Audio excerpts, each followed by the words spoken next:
नहमदुहु व नुसल्ली व नुसल्लिमु अला रसूलिहिल करीम।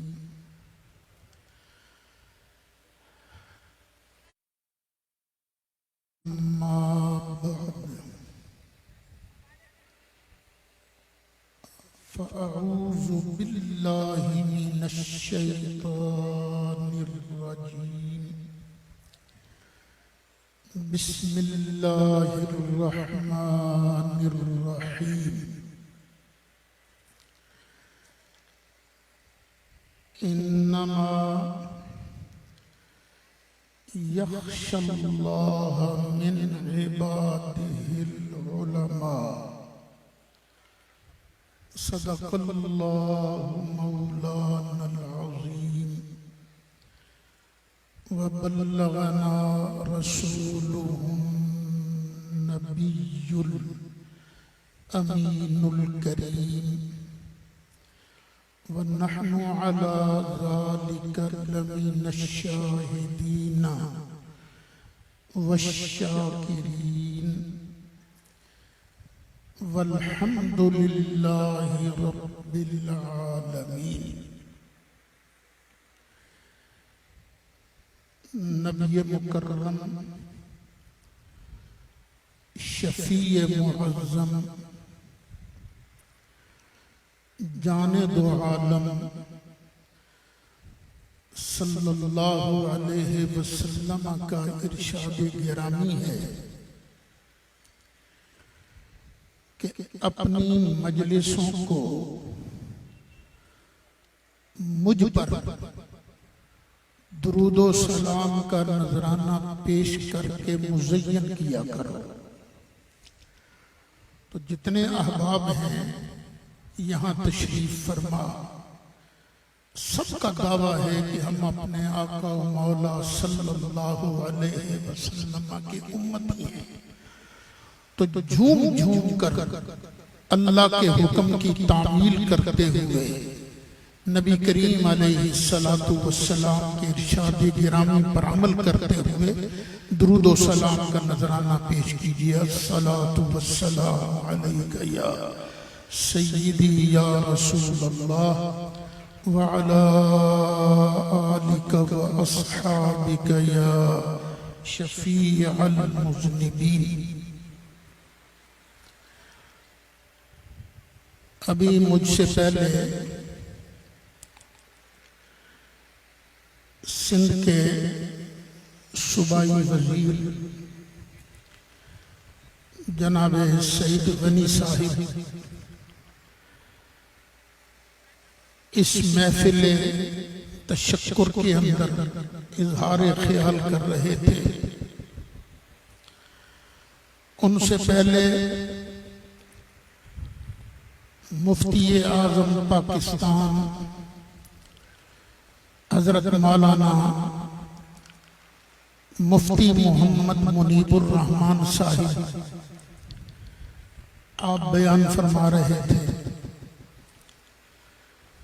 उनसे पहले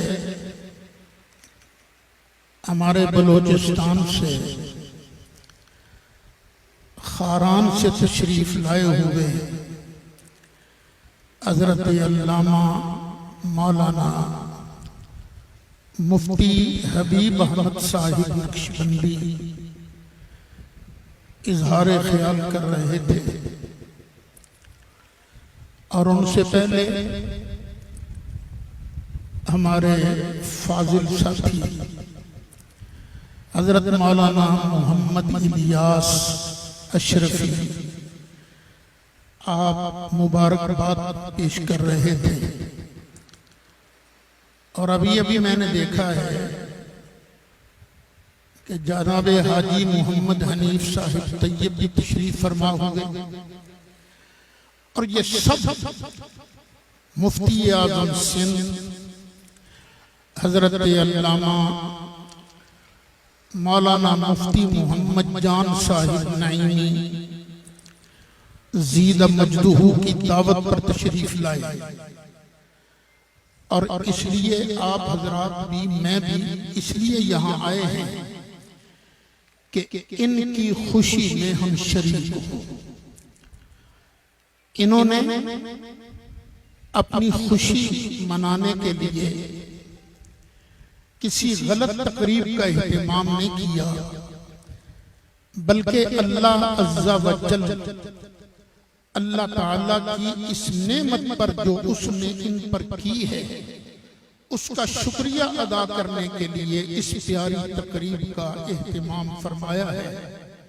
अल्लाह ताला हजरत मुफ्ती साहब को, इनके दोनों शहजादों को, अजीज मोहतरम जनाब मौलाना मुफ्ती मोहम्मद उबैदुल्लाह जान नईमी और अजीज मोहतरम हजरत मौलाना मुफ्ती मोहम्मद हामिद जान नईमी, दोनों माशाअल्लाह लज़री भी हो गए।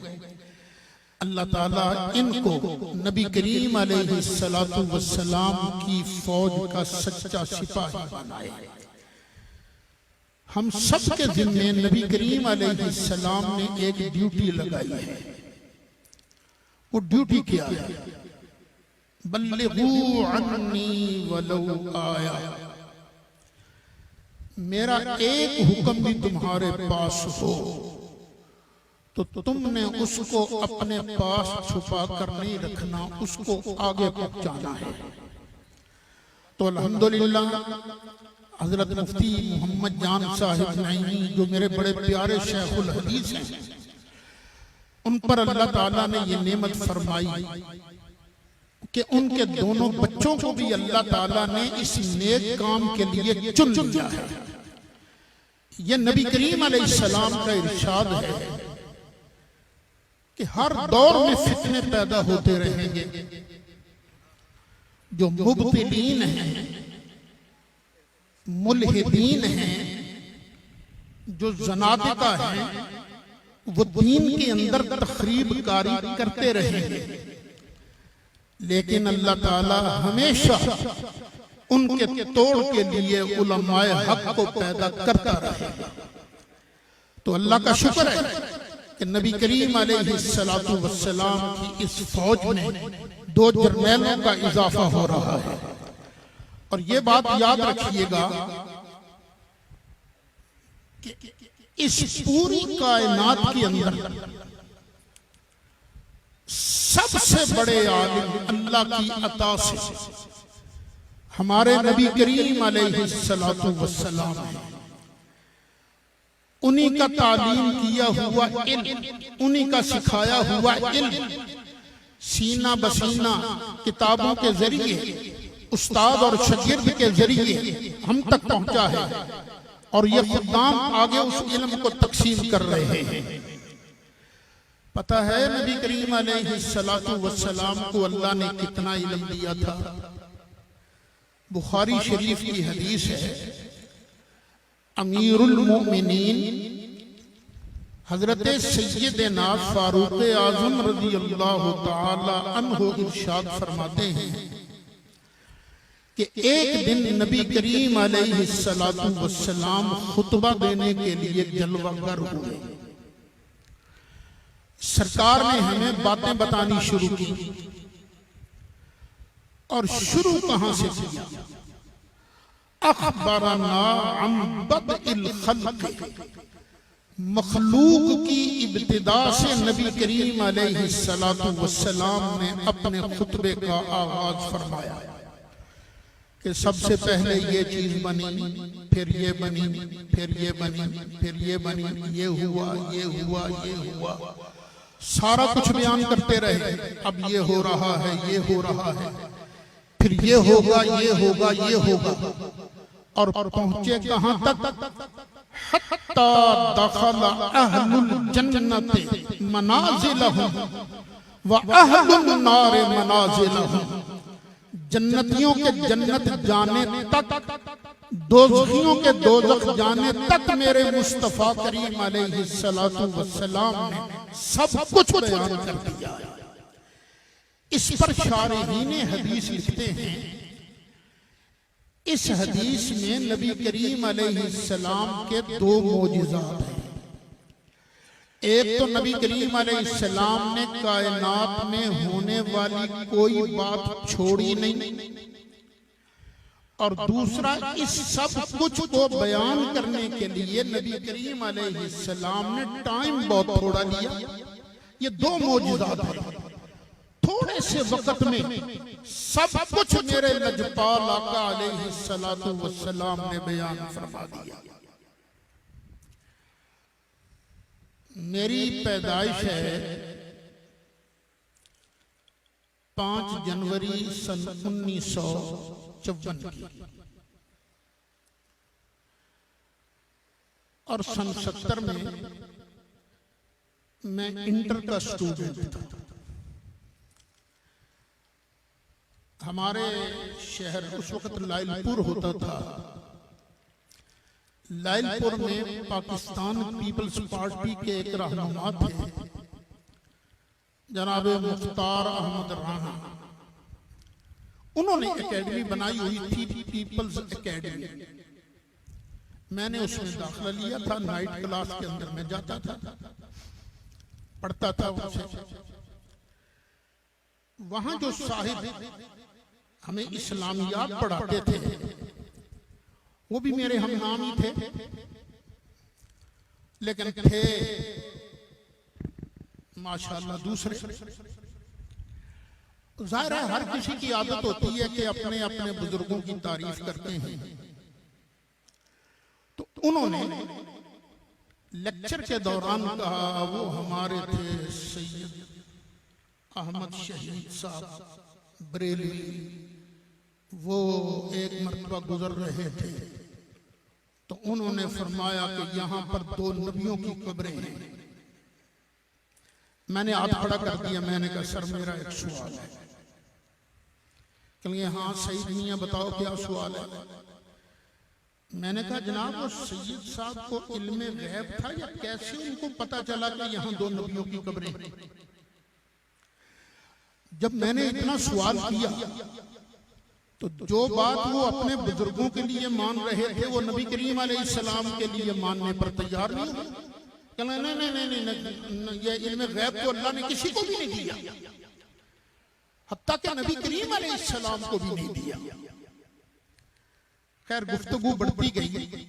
तय ये हुआ कि कल मुनाजरा होगा इसी उन्वान पर कि अल्लाह ताला ने नबी करीम अलैहिस्सलाम को गैब का इल्म दिया है या नहीं। उस वक्त मैं अभी 17 साल का नहीं हुआ था। तो खैर मैंने वो हजरत सैयदुल अफादिल रहमतुल्लाह अलैह की किताब वो इल्म गैब शरीफ पर है, मैंने वो निकाली और हवाला जात वगैरह लगाए। जहां एक कमरे के अंदर गुफ्तगू होनी थी, मैंने यही हदीस शरीफ पढ़ी। मैंने कहा जनाब नबी करीम अलैहिस्सलातु वस्सलाम तो इब्तिदाए खल्क से लेकर जन्नतियों के जन्नत जाने तक, दोज़खियों के दोज़ख जाने तक सब कुछ बयान कर रहे हैं। आप क्यों मानने पर तैयार नहीं हैं?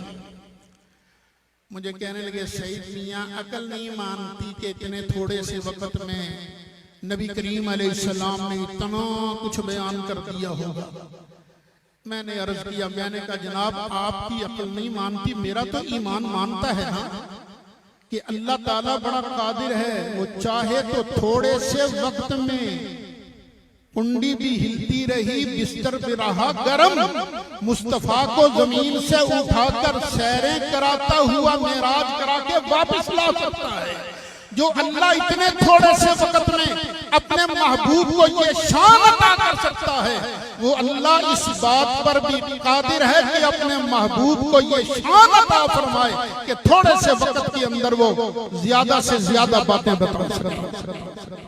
फिर मैंने इस पर बतौर शाहिद हदीस शरीफ पढ़ी जो बुखारी शरीफ में है, मिशकात के अंदर भी है कि नबी करीम अलैहिस्सलाम ने इरशाद फरमाया, अल्लाह के नबी दाऊद अलैहिस्सलाम ज़बूर बड़ी खूबसूरत पढ़ते थे। क्या गला था उनका।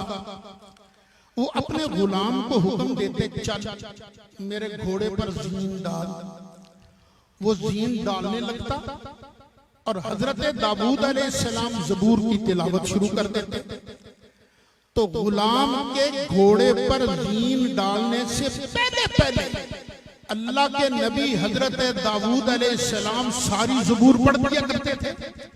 मैंने कहा दाऊद अलैहिस्सलाम नबी हैं, शान वाले हैं, अगर वो थोड़े से वक्त में सारी ज़बूर की तिलावत कर सकते हैं तो जो उनके भी इमाम हैं वो थोड़े से वक्त में क्यों सारी कायनात की बातें बयान नहीं फरमा सकते। फिर मैंने अर्ज किया, मैंने कहा अच्छा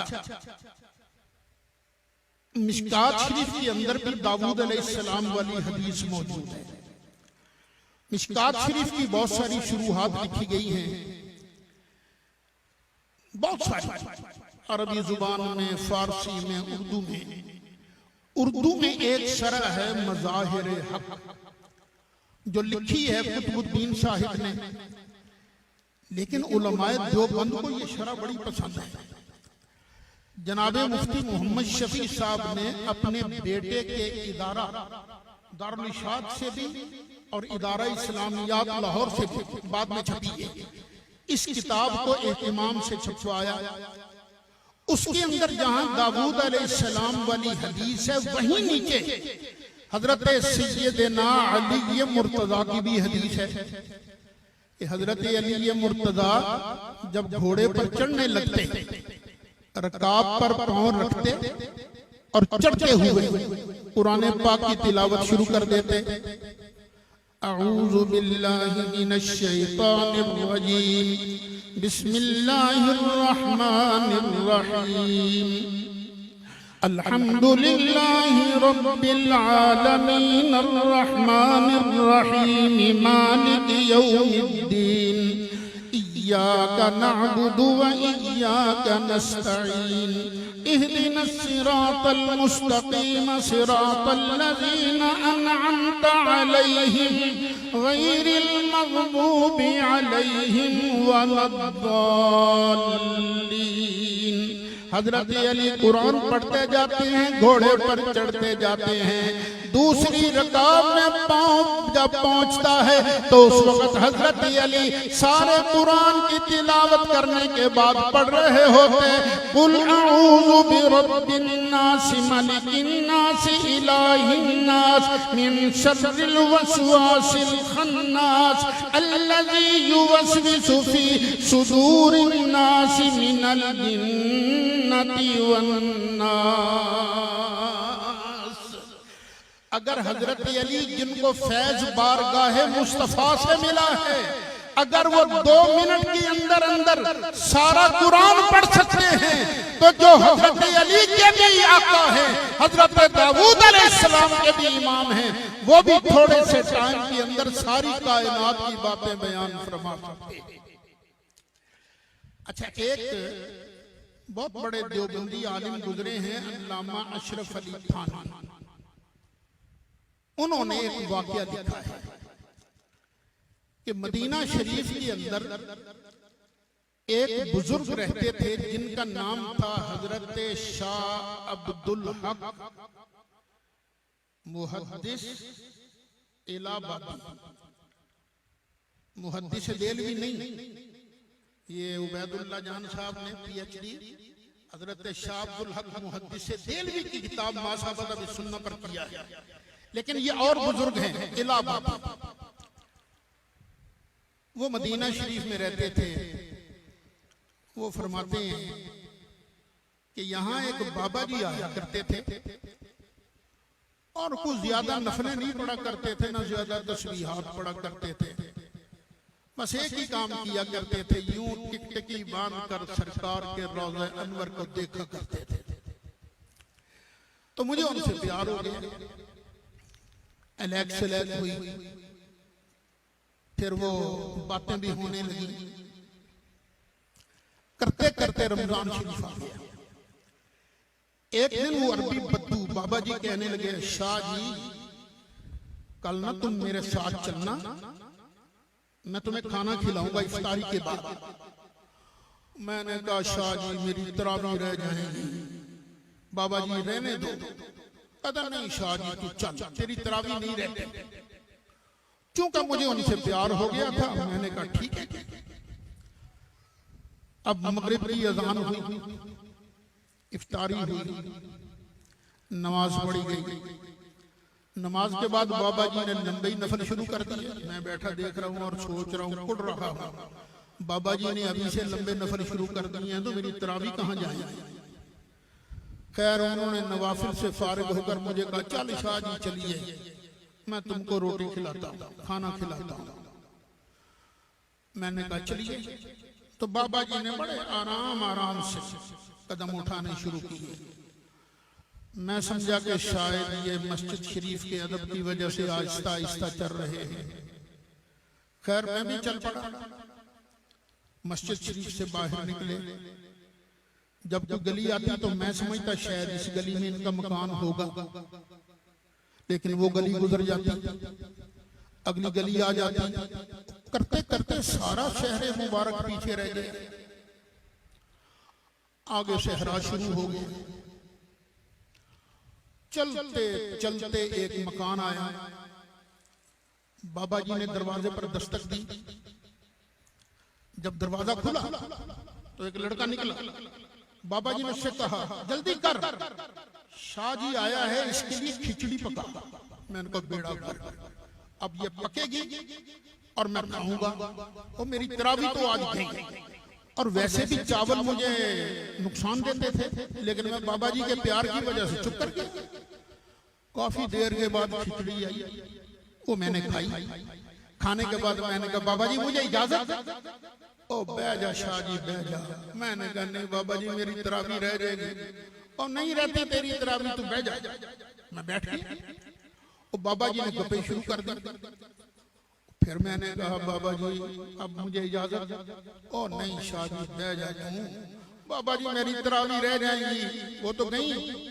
और नहीं रहती तेरी तरावी, बैठ जा। मैं फिर बैठ गया। 6-7 मरतबा इसी तरह हुआ। फिर जब उस बुद्धू बाबा जी ने देखा ना कि शाह जी का रंग जो है वो अंदर गुस्से की वजह से वो सुर्ख हो रहा है, चल फिर शाह जी मैं तुझे छोड़ आऊं। मैंने कहा बाबा जी मैं चला जाऊंगा, क्योंकि मेरे दिल में ये था कि बाबा जी ने आहिस्ता आहिस्ता चलना है और पता नहीं कोई रकात मिलती है कि नहीं मिलती। मेरी तरह भी तो कहते नहीं मैं तुम्हें छोड़ के आता हूं। और बाबा जी फिर उसी आहिस्ता स्लो स्पीड के अंदर चल रहे हैं। मैं फिर कहता, बाबा जी मुझे इजाजत, मैं चला जाता हूँ।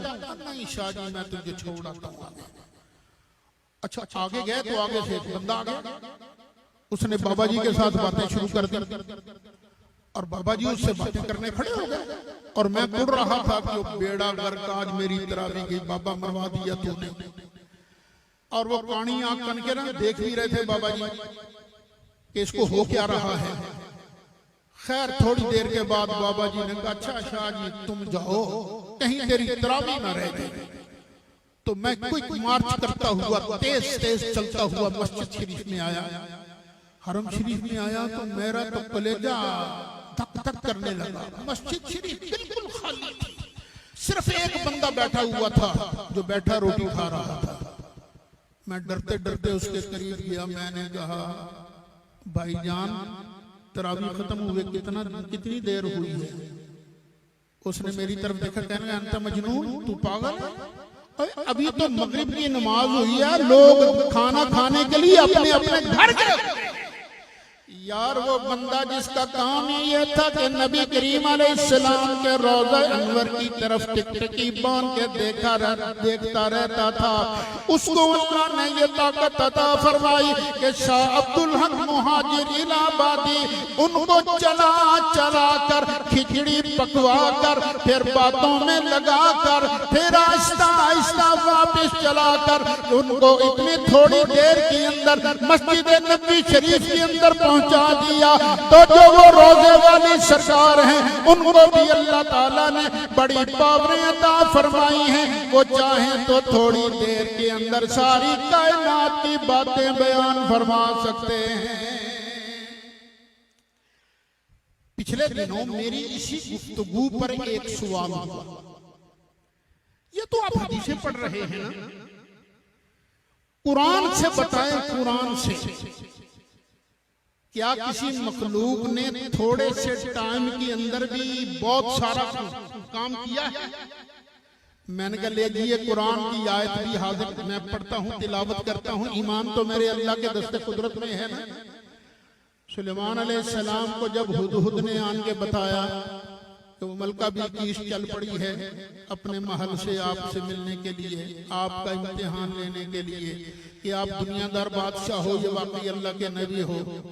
तो सुलेमान अलैहिस्सलाम ने सोचा वो हमें परखने के लिए आ रही है तो हमें भी चाहिए कि उसके सामने नबूवत की पावर का मुजाहरा करें। अच्छा, कैसे मुजाहरा करें नबूवत की पावर का? दिल में आया कि उसके पास तो एक बहुत बड़ा तख्त है, हम उसके आने से पहले ये तख्त यहाँ मंगवा लेते हैं, जब वो आएगी तो हम उससे पूछेंगे बोल ये क्या चीज है, आखिर वो पहचान जाएगी, कहेगी कि ये तो मेरा ही तख्त है। फिर हम उसे कहेंगे अब जरा सोच, अगर हम तेरे जैसे बादशाह होते, दुनियादार बादशाह होते, तो हम किस तरह तेरे आने से पहले तेरा तख्त मंगवा लेते। तू मान कि अल्लाह ताला ने हमें नबूवत वाली पावरें अता फरमाई।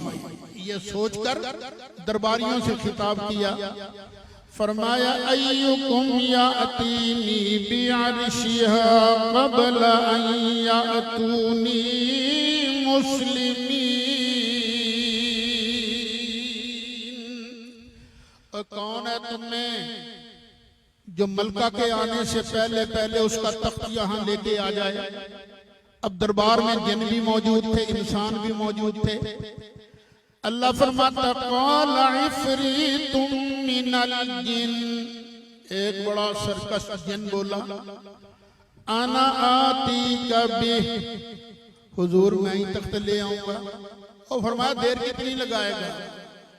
कहने लगा हुजूर देर तो लगनी कोई नहीं, बस उड़ता हुआ जाऊंगा, तख्त कंधों पर उठाकर वापस लाऊंगा। अना आतीका बिही क़ब्ल अन तक़ूम मिन मक़ामिक व इन्नी अलैहि लक़वियुन अमीन।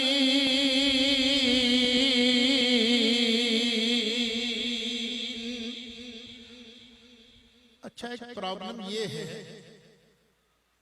कि जब सुनने वाले दरियों पर बैठे हो ना तो फिर बड़े ज़ौक़ शौक से सुभान अल्लाह कहते हैं, लेकिन अगर दरियों की बजाय कुर्सियों पर बैठे हो ना तो सुभान अल्लाह कहते हुए शर्म आती है।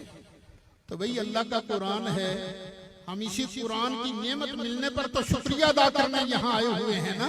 तो अगर दिल माने तो सुभान अल्लाह कह दो, नहीं तो अल्लाह ताला मेरी और तेरी तारीफ का मोहताज नहीं है। फरमाया बैठ जा, बड़ी देर हो जाएगी। अगर जिनसे भी तख्त मंगवा लेते तो मकसद तो पूरा था ना, क्योंकि उसने तो कई दिनों के बाद आना था और जिन कह रहा था मैं आज ही अभी आपके उठने से पहले पहले तख्त ले आऊंगा। लेकिन फरमाया नहीं, बहुत देर हो जाएगी, है भाई कोई और? अल्लाह फरमाता क़ालल्लज़ी इंदहू इल्मुम मिनल किताब, पहले बोला था जिन, अब बोला वो जिसको अल्लाह ताला ने किताब का कुछ इल्म दिया था,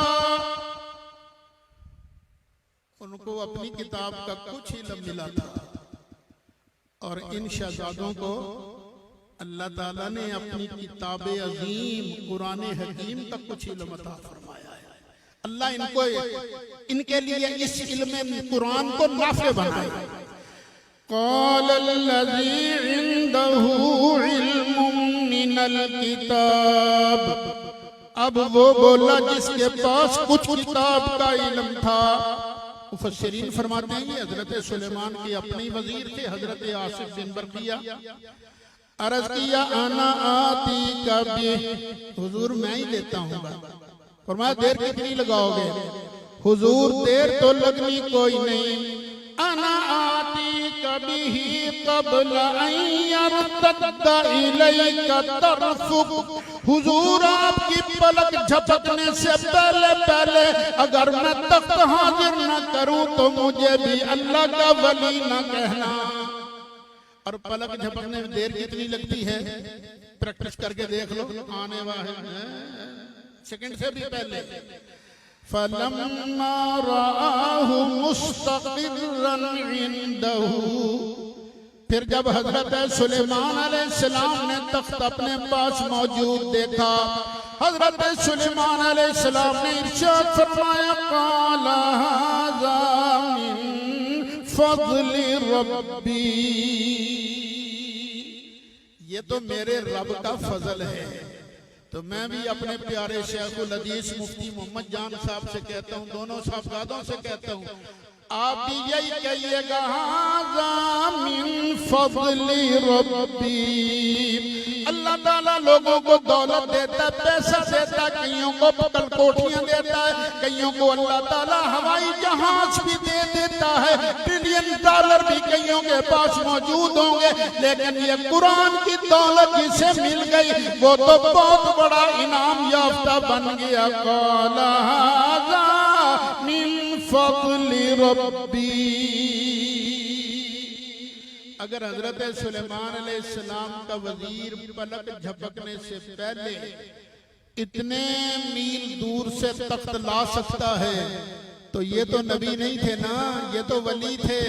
तो जो सुलेमान अलैहिस्सलाम के भी इमाम हैं, सय्यदुल अंबिया सल्लल्लाहु अलैहि वसल्लम, वो क्यों थोड़ी सी देर के अंदर इतनी सारी बातें बयान नहीं कर सकते? हम तो डंडे की चोट कहते हैं, मौका मिलता है तो आंख में आंख डालकर सबके सामने कहते हैं, सबसे औला हमारा नबी, सबसे बाला हमारा नबी। ये टाइम भी एंड हो गया, हम भी बस करते हैं, बाकी गुफ्तगू इंशाअल्लाह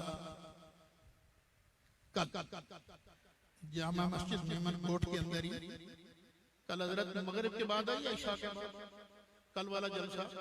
हाँ जी, इशा के बाद कितने बजे तकरीर शुरू हो जाएगी? 9:30 बजे इंशाअल्लाह जी इस्लामिया मस्जिद मेमन बोर्ड के अंदर कल हमारी तकरीर शुरू हो जाएगी इंशाअल्लाह।